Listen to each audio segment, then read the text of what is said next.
Srčno popuščanje, če ga pri tej naši mišici zgodaj prepoznamo, celostno zdravimo, njen lastnik pa zanjo ustrezno skrbi, je mogoče obvladovati napredovanje popuščanja, zaplete pri zdravljenju in prezgodnjo umrljivost. Smo želeli izboljšati znanje na splošno o tej bolezni. To je ozaveščati širšo javnost, izboljšati življenjski slog, pravilno ukrepati, osebe s tveganjem motivirati, da prepoznajo simptome, bolnike pa naučiti in spodbuditi in vzpostaviti trajno strukturo, ki nadaljuje projekt.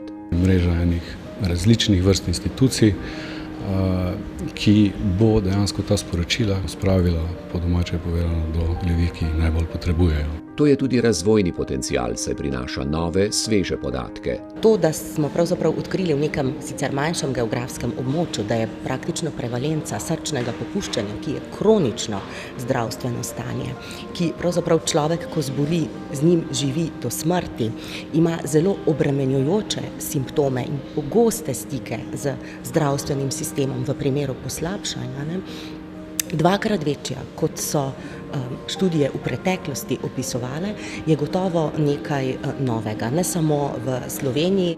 Rezultate so objavili tudi na mednarodnih kongresih in največjem kongresu o srčnem popuščanju.